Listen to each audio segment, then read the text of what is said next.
y es hora de informarse con entrevistas, actualidad, noticias y mucho más. Hugo Araya acompaña tu tarde con lo que tienes que saber para finalizar el día. Con tu punto de vista. En la 45 Sur presentamos Punto de Vista junto a Hugo Araya Leiva. ¿Cómo están? Esta semana iniciamos y finalizaremos nuestros puntos de vista desde la Plaza de Armas de Coyhai, que este espacio público icónico, una plaza pentagonal única en nuestro país, que por cierto es un punto de atractivo turístico para quienes visitan la capital de la región de Aysén. Desde acá queremos iniciar nuestro recorrido por el punto de vista de hoy, contándoles que estuvo la ministra de Obras Públicas, Jessica López, en la zona, realizando un recorrido bastante amplio, constatando in situ el estado de los caminos y las necesidades de conectividad terrestre y lacustre que existe en la región de Aysén. Firmó un convenio también con el gobierno regional que traspasa mayor responsabilidad de la ejecución de obras al MOP y delega, por supuesto, al gobierno regional otras acciones vinculadas al ministerio, pero de mayor envergadura financiera. También esta semana tuvimos otro evento meteorológico que generó un socavón de bastantes dimensiones en la población general Marchán. Hay 3 familias directamente afectadas y se sigue monitoreando ese sector, temas que por supuesto serán parte de la conversación que luego de esta pausa vamos a sostener y a mantener con el delegado presidencial regional, el representante del presidente Gabriel Boric en el territorio, el médico Rodrigo Araya Morales. Así que los invitamos a ponerse cómodos, hacemos un breve alto y luego nos adentramos en esta conversación con el delegado presidencial regional.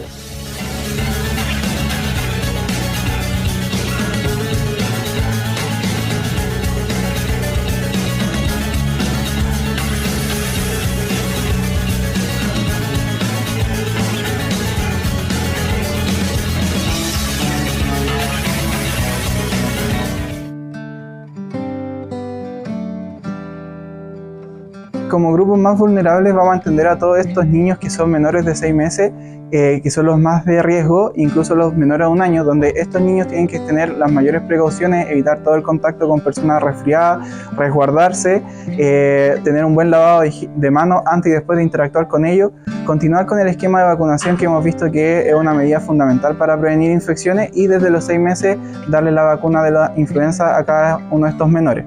Además de mantener una lactancia materna exclusiva, idealmente para la entrega de inmunidad y de defensa de estos pequeñitos.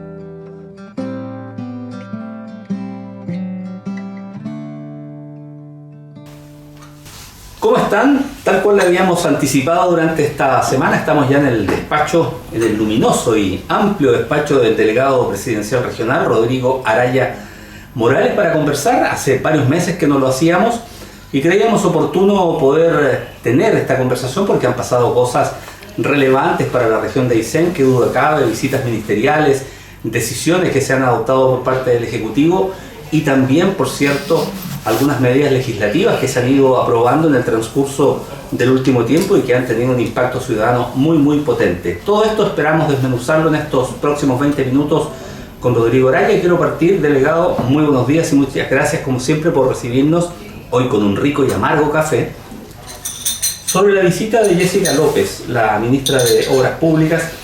Desde el punto de vista mediático, quienes hacemos prensa, creemos que es muy oportuno que un ministro recorra los caminos, esté en terreno y dimensione verdaderamente lo que es la conectividad en Aysén. ¿Comparte ese juicio? ¿Le pareció prudente, oportuno y potente la visita de la ministra? Muy buenos días.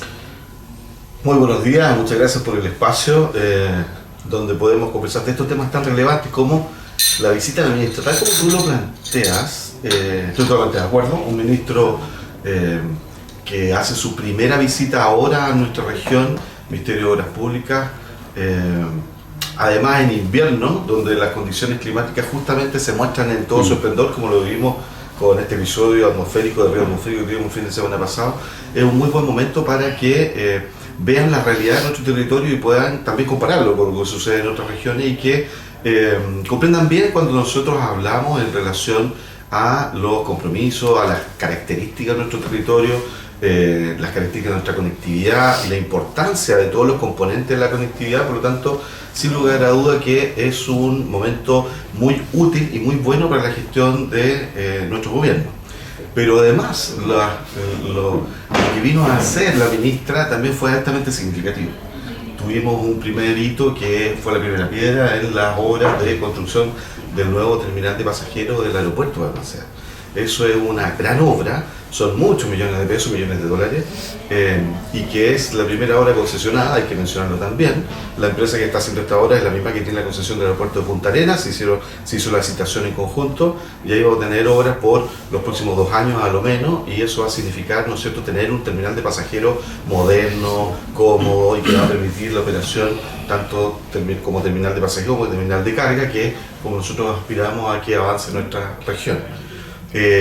La firma en Murta, ahí en plena carretera austral, del convenio de programación, de la modificación del convenio de programación que tenía el Ministerio de Obras Públicas con el gobierno regional, donde participó la gobernadora Andrea Macías, consejeros regionales, alcaldes del territorio y la comunidad, también fue altamente significativo, porque eso es dar, ya lo hemos comentado antes cuando esto fue aprobado en el Consejo Regional, es cumplir con el compromiso que nuestro presidente hizo cuando vino en enero acá a nuestra región, de que el Estado se iba a hacer cargo de los costos que significa la pavimentación de la carretera austral y que los recursos del gobierno regional, por lo tanto, se podrían destinar a habilitar o trabajar exactamente, en otras necesidades.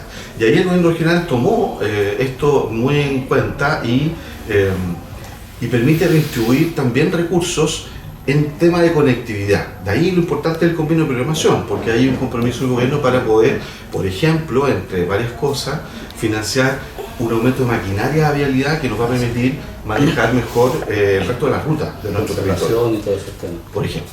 Entonces, eso yo creo que son dos comunicaciones muy potentes.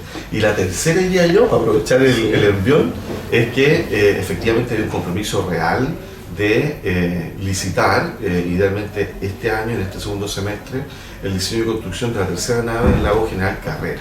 Esa nave que fue acordada en un prediseño junto con la comunidad, que lo lideró la Dirección de Obras Portuarias del Ministerio de Obras Públicas, que es el Ceremi, Patricio Sangüesa, y también el compromiso de avanzar en la construcción de la barcaza del lago O'Higgins. Eso, entre muchas cosas más que estuvimos viendo con la ministra, sí, yo las destacaría. Y además, delegado, qué bueno que hizo un buen resumen, porque hay 2 frases que la ministra pronunció que me parecen también muy potentes. Dijo, vamos a empeñar la palabra del presidente Boric cuando se refirió a los 140 kilómetros que quiere dejar materializado este gobierno, o andando al menos en materia de pavimentación, y dijo también, una vez que terminen las obras de Balmaceda, este aeropuerto quedará en condiciones de ser aeropuerto internacional, o sea, los aviones van a poder llegar y salir directamente de acá con todo el control que se realiza. Fueron 2 temas bien potentes que el mundo del turismo y el mundo que ocupa permanentemente las carreteras los aplaudió largamente. Eso también es muy fuerte, porque hay algunos agoreros que dicen 140 kilómetros en 3 años, en 2 años y medio desde que se licita, es bien difícil. Pero ella dijo, vamos a generar una gran licitación de manera de tener muchas empresas trabajándose. Es súper ambicioso lo que planteó ella. Hay varios puntos, yo creo que en ese contenido de lo que significa la pavimentación. Efectivamente, el presidente comprometió 140 kilómetros. Nosotros, en la planificación del trabajo de las licitaciones de obra de pavimentación propiamente tal, estamos contemplando algo así de 130, 135 kilómetros, no recuerdo muy bien, para completar ese compromiso durante este periodo de gobierno. Pero en esa reunión que tuvo la ministra con los alcaldes aquí en el gobierno regional, plantearon este punto, pero ¿cómo vamos a pavimentar 140 kilómetros en los últimos años, en el último periodo de gobierno? En el gobierno anterior pavimentamos 47 kilómetros con todos los problemas habidos y por haber de la pandemia, de la quiebra de empresas y todo eso, y que en los periodos anteriores tampoco hemos superado los 100 kilómetros, los 120 kilómetros de pavimentación.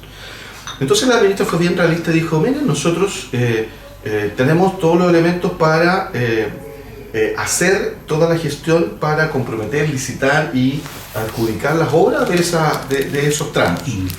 De que pueden pasar cosas, nadie lo tiene asegurado que se pueda concretar, pero vamos a hacer todos los esfuerzos para pavimentar y si no se logra entregar este periodo, bueno, que quede el trabajo hecho para que se continúe esas obras y se concreten en algún periodo. De ese punto de vista fue bastante realista y bastante honesta.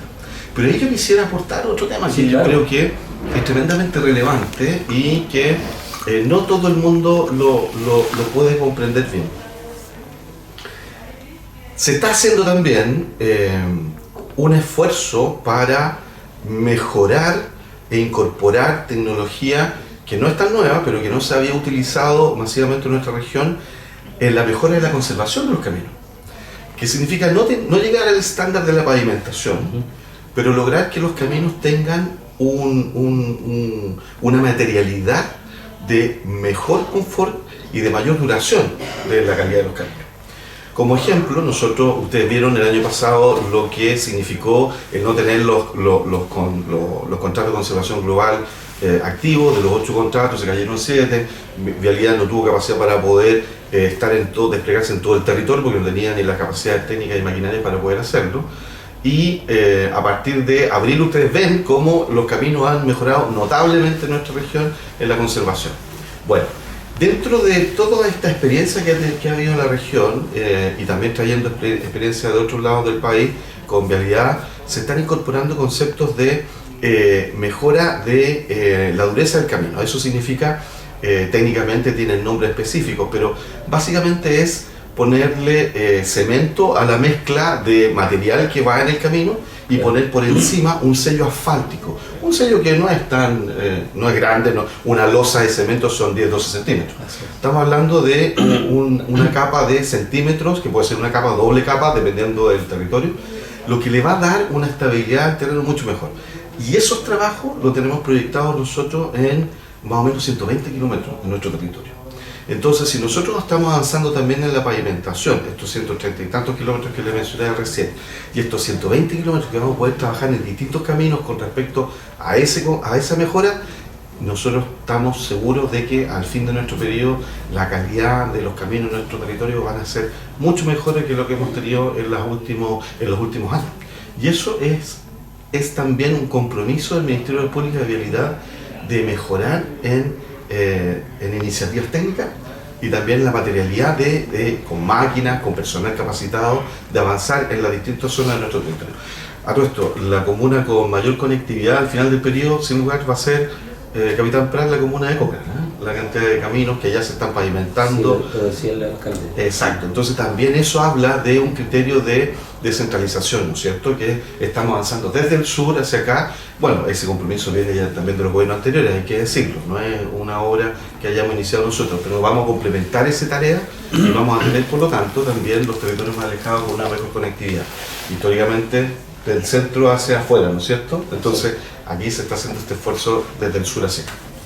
Pasemos ahora al ámbito social, y que hace pocos días se relevaba también una conferencia de prensa delegado donde se iban a conocer las cifras de la última CACEN que se aplicó de manera presencial el año 2022, y hago ese punto porque la anterior había sido de manera telefónica o virtual, indistintamente el caso, porque se hizo en una situación sanitaria adversa. Esta es un poco más cercana a lo que tradicionalmente se realizaba, y la cifra de pobreza en la región sufrió una baja bastante importante. Me imagino que esas cifras son para seguir pensando que es posible combatir la pobreza con buenos instrumentos, con buenos planes y programas para las familias más vulnerables, y deja una sensación de que las cosas se están haciendo bien, ¿no? Sí. La encuesta que hacen es una encuesta que es un eje de información, o sea, es una fuente de información trascendental para todos los gobiernos. Es una encuesta que se está haciendo desde la vuelta a la democracia, el año 90. La última que se hizo en forma completa fue el año 2017. El año 2020, como decías tú, se hizo una encuesta telefónica parcial, y desde noviembre del año pasado hasta los primeros días de febrero se ejecutó esta nueva CACEN que se hizo completa con todas las fichas, presencial, donde hubo una cantidad a nivel nacional muy importante de familias encuestadas. Acá en la región se encuestaron familias de 8 comunas de la región, por lo tanto la información es bastante representativa. Y efectivamente, nuestra región, como dices tú, una de las características de esta encuesta es que mide el nivel de pobreza, ¿no? La pobreza por ingreso y la pobreza multidimensional. Y esa encuesta, como ustedes han sabido, ha mostrado que volvimos a retomar la línea de descenso de la pobreza que nuestro país había tenido en las últimas décadas. Con respecto a la pandemia, en la última encuesta del 2022, eso no había sido así. No habíamos mantenido esa disminución de la pobreza tan significativamente y ahora podemos establecer que sí ha continuado. Y eso es muy interesante porque los augurios eran que a raíz de la pandemia, el aumento del costo de la vida, la inflación que hemos tenido en los últimos años en particular, eso podría no haber sido así. Entonces eso significa que las políticas públicas que nosotros pudimos implementar en este año y medio de gobierno, más también las políticas públicas del 2017 a la fecha, de los últimos 2 gobiernos, han tenido un impacto positivo justamente en sacar de la pobreza a las familias en nuestro país en general. Bajamos, si mal no recuerdo, a una pobreza 6,5 a nivel nacional, de 12 que teníamos alrededor, puntos porcentuales, y nuestra región, como decías tú, siempre ha estado un poquito por una menor tasa de pobreza que el promedio nacional, y no fue la excepción. A nivel nacional, como decía, 6,5%, y en la región estamos en un 4%. Y eso entonces habla de que tenemos una alta motivación como gobierno para seguir avanzando en políticas públicas que permitan mantener justamente ese descenso de la línea de pobreza, que es un objetivo de cualquier gobierno, evidentemente mejorar la calidad de vida de las personas y sacar de la línea de la pobreza, sobre todo trabajando también tu concepto de la pobreza multidimensional. La pobreza de ingresos es un parámetro, ¿no es cierto?, que tiene que ver con lo económico, con los ingresos que tiene la familia. Ahí bajamos 4%. Y la multidimensional, que tiene que ver con acceso a la educación, a la vivienda, a la salud, ¿no es cierto?, al transporte, me parece también. También hubo un descenso significativo, pero ahí estamos hablando de diferentes puntos porcentuales. Bajamos, ¿no es cierto?, a un 9,6 de 12,9 que teníamos. Entonces también ahí hay una evidencia positiva de que las políticas públicas inciden directamente en eso. Y me cuelgo de lo que estamos conversando diciendo que para todo eso y la importancia que tienen las políticas públicas se requieren recursos. Y por eso es que también nosotros estábamos insistiendo mucho con el tema de la reforma de pensiones. Las pensiones tienen un indicador muy directo con el tema de la pobreza en nuestro país. Por lo tanto, si nosotros mejoramos el tema de las pensiones, estamos incidiendo directamente en el tema de los más vulnerables en nuestro país, de nuestros ciudadanos, y también lo que es importante de un nuevo pacto fiscal para poder avanzar en eso. Sin duda, el presidente hizo el punto, ya habrá tiempo más adelante para abordar ese tema, porque quiero llevarlo ahora, en este afán de descentralizar la conversación, a un punto que marcaron ustedes también como gobierno, de ir a Puerto Raúl Marín Balmaceda, que es una localidad donde viven 300 personas para redondear, donde hay problemas con el alumbrado público y el suministro eléctrico, y ustedes estuvieron allá, le pusieron el pecho a las balas, como se dice popularmente. ¿A qué acuerdo llegaron con la comunidad balmacedina, delegado? ¿Tiene solución el problema? Es un problema de larga data, ellos viven de un generador, pero el sistema eléctrico está muy obsoleto. ¿Hay novedades para esa gente? Sí, si pudiéramos resumir, el problema de Raúl Marín Balmaceda es que tiene un sistema de generación eléctrica con motores, diésel. Y autónomo, ellos dependen de sí mismos, ¿no? Es un sistema claro, que está bien aislado ahí en la isla donde ellos habitan. Y el sistema del tendido eléctrico también ha tenido... hay que mejorarlo porque ha tenido como, podríamos decir, soluciones en la medida que ha crecido el pueblo, se ha ido prolongando esa red eléctrica y está teniendo fallas. Entonces hay una falla en la generación de electricidad y hay una falla en el sistema eléctrico del pueblo. Hay una solución de fondo que está comprometida hace varios años por el DLICEN, y es extender el tendido eléctrico desde la Junta hacia Raúl Marín Balmaceda. Han avanzado, hay varios kilómetros ya de tendido, pero también ha habido dificultades para lograr esas obras. Esa obra la financia directamente la empresa de DLICEN. Entonces nosotros lo que hemos hecho es avanzar en la solución del tema de generación eléctrica y de la red eléctrica con todos los actores involucrados, con la comunidad fundamentalmente, pero también con el gobierno regional y el municipio.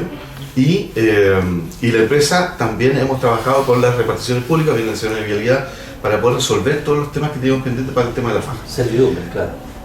En términos bien simples, nuestro compromiso fue, nosotros desde el gobierno, a través de recursos de la Subdere, le vamos a trasladar recursos al municipio para que ejecute las obras de mejoras del tendido eléctrico. Ese compromiso nosotros lo cumplimos, ayudamos a través de la Seremi de Energía al municipio de Cisnes a levantar el proyecto técnico para hacer esa reparación. Eso lo lograron, lo pudieron ejecutar, lo presentaron. Nosotros hablamos con Subdere a nivel central para que le diera prioridad a la evaluación de ese proyecto. Subdere tiene que hablar todo el proyecto de todo el país, por lo tanto eso era muy importante. Subdere lo realizó, lo ejecutó. Ya la semana pasada estuvo disponible la resolución para que el municipio ahora inicie todo el proceso administrativo para que le transfieran los recursos y pueda hacer la licitación de la mejora del tendido eléctrico. Eso se debiera demorar alrededor de 6 meses. También nosotros fuimos y como ha sido nuestra política, de decir muy claro a la población, a la gente, si tenemos solución o no y cuánto se demora. Ese fue nuestro compromiso como gobierno. Pero el gobierno regional también se comprometió algo tremendamente importante. El municipio tenía un proyecto hace varios años de compra de los generadores eléctricos. Por el tema pandemia y por el aumento de costo de los generadores, es imposible que el municipio con los recursos que tenía cumpliera con ese compromiso porque ahora cuesta el doble. Claro. Entonces el gobierno regional tomó la iniciativa, le pidió al municipio que devolviera esa responsabilidad técnica al gobierno regional. Ellos asumieron ese trabajo y ellos están trabajando ahora en la adquisición de los 2 generadores eléctricos y la mejora de la conexión eléctrica, ¿no es cierto?, al sistema para garantizar la generación eléctrica y no fallen los motores.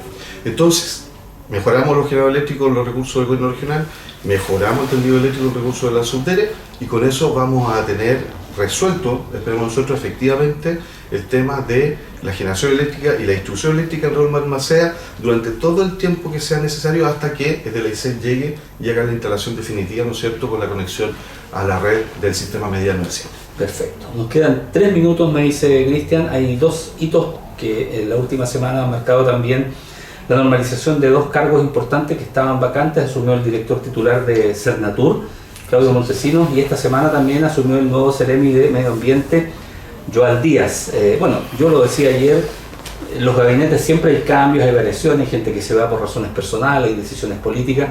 De esta forma me imagino que se trabaja con mayor certeza el tener ya estos cargos con encargados titulares, sobre todo el turismo, que es una viga maestra del desarrollo regional. Me imagino que el gobierno así lo tiene claro también, ¿no? Sí, sin lugar a dudas. Bueno, tanto Joal Díaz, que es de profesión geólogo, que se hace cargo del Seremi de Medio Ambiente, tiene conocimiento de la región, tiene muy claro también la importancia que significa en distintos ámbitos, los desafíos también los conoce.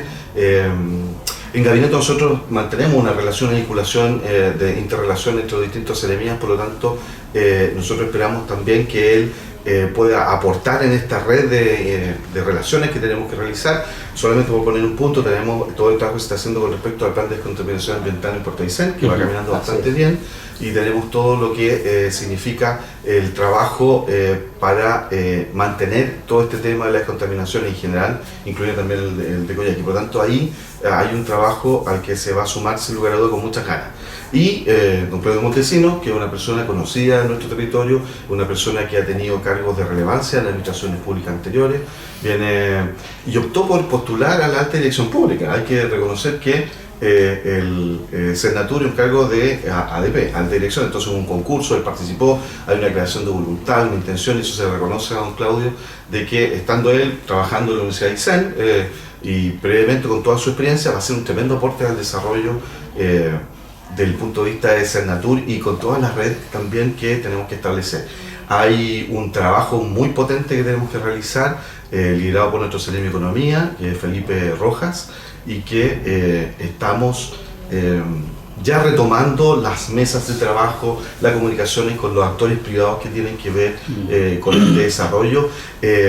Pensando, lo que pasa es que el turismo, tú lo has dicho, está en la estrategia regional de desarrollo, debiera ser un motor, y es un motor económico, aporta a los recursos de muchas familias, pero tiene distintos niveles, podríamos decir, ¿no? Tenemos desde lo importante de mostrar al mundo la región de Aysén para que vengan, ¿no es cierto?, turistas desde fuera, pero también tenemos el turismo nacional y también tenemos el turismo local y tenemos operadores que están trabajando acá, grandes empresarios, tenemos todo el mundo gastronómico y tenemos también la gente del turismo rural, tenemos las localidades, tenemos las SOI que están trabajando en el territorio intensamente en esto, las cámaras de comercio, las cámaras de turismo también de los territorios. Todos ellos son actores relevantes que nosotros queremos convocar, ¿no es cierto?, a seguir trabajando en conjunto para liderar el proceso, establecer priorizaciones y también, sin lugar a dudas, con el apoyo del gobierno regional, que siempre está aportando en distintos niveles también al desarrollo de este gran sector que es el turismo. Lo último y lo más actual que tenga respecto al deslizamiento en masa o al socavón que se produjo en la población general de Marchán, novedades, ¿se detectó el origen o todavía se está trabajando en eso? Con el socavón de la población general de Marchán nos topamos con varias cosas. Lo primero es que la primera cosa que indicamos desde que se produjo el socavón era determinar si ahí había un riesgo inminente o no para las personas. Por eso fue que resolvimos ante el riesgo pedirle a los vecinos que están inmediatamente alrededor, que son básicamente 3 familias, que no se quedaran en el lugar y que estuvieran no en el lugar durante el día y durante la noche. Y le encomendamos a la Dirección de Obras Hidráulicas que evaluara el tema de los colectores de agua lluvia. Había una sospecha que pudiera haber una filtración, que hubiera algún problema ahí por debajo del terreno. Ustedes saben que justamente ahí hay un colector de agua lluvia que lleva todo el agua que atraviesa todo un sector de la ciudad que es bastante importante. Hicieron las inspecciones, ustedes vieron la imagen, estuvimos con la máquina revisando, pero también se metieron a la caja ahí, a la cámara, perdón, y hicieron todas las pruebas correspondientes y pudimos verificar, el día de ayer me entregaron el informe, de que los colectores de agua lluvia no tienen filtración y están funcionando bien. Por lo tanto, descartamos ese problema de paso. Estamos analizando, hay un flujo de agua que sale a través en donde hubo el derrame un poco más abajo, el origen de esa agua, ya descartamos que pudiera ser la napa. Estamos pidiéndole también a Aguas Patagonia que haga una evaluación para ver si hay alguna fuga o algo así en ese sector para poder avanzar en eso. Senageomil también está realizando un informe y vamos a resolver qué es lo que pasa. Pero ojo, lo que todos olvidamos en algún minuto es que ese sector donde está la General Marchán, que es desde la calle Monreal hacia abajo, tanto el sector donde está la calle Alfonso Serrano, que es donde se produjo el derrumbe, como el sector alrededor, la calle Perú también que llega hacia abajo, es un terreno de relleno. Sí. En la década del 90, cuando se construyeron las calles y empezó a salir material, ahí fueron acopiando el material, levantaron el terreno, y es un terreno por lo tanto frágil, es un terreno, podríamos decir, que no está bien compactado, por lo tanto es un terreno blando. De ahí se construyeron casas. Por lo tanto, hay un sector de riesgo. Nuestro deber ahora es resolver este problema, ver cómo contenemos esto que nos sigue ocurriendo y cómo tomar medidas para que no siga habiendo más deslizamientos, pero hay que recordar eso. Por lo tanto, el primer llamado es que si alguien tiene pensado en ese sector construir casa, que no lo haga. ¿Sí? Que no lo haga. Es un sitio que tiene esas características. Y veremos cómo podemos resolver este tema. Una de las cosas que estábamos conversando también era, una de las medidas prácticas es cómo evitar que el río que está abajo ora de la orilla, ¿no? Entonces, eso también lo estábamos evaluando con la Dirección de Obras Hidráulicas, entre otras cosas que estamos trabajando. Perfecto. Entonces, se sigue monitoreando esta situación que ocurrió el fin de semana antepasado, consecuencia también de un río atmosférico bastante intenso. Gracias, delegado, que tenga buena jornada, que todo siga marchando de la mejor manera para el gobierno.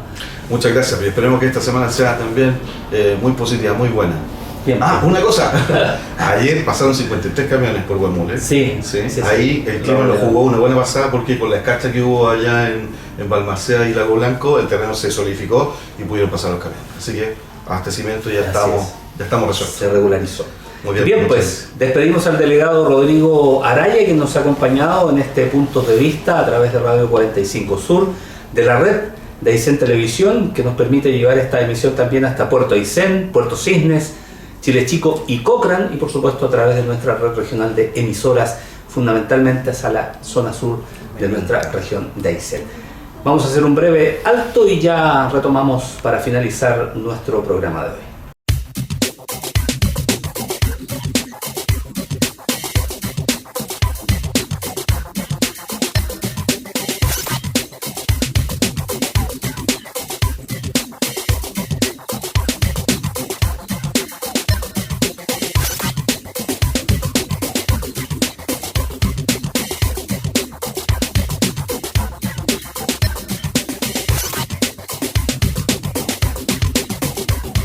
Bien, nosotros seguimos en la Plaza de Armas de Coyhaique, cerca de acá, por supuesto, está la delegación presidencial regional, hasta donde llegamos para entrevistar a Rodrigo Araya en una interesante conversación que esperamos haya cumplido con sus expectativas, y queremos finalizar, por supuesto, contándoles que hay varios problemas en la región que siguen pendientes, que siguen sin resolución, particularmente el tema de zonas contiguas, que hoy día hay un recurso de protección interpuesto por un abogado del municipio de Aysén que mantiene prácticamente paralizado este acuerdo que está apoyando la gente de Mar de Melinca y que ha generado también ahí algunas acciones de protesta de la gente de Mar de Quellón. Incluso han paralizado vehículos con abastecimiento que venían hacia la región de Aysén, así que la cosa está ahí, silenciosamente, todavía sin una resolución. De esta manera llegamos al término de nuestro Puntos de Vista de hoy.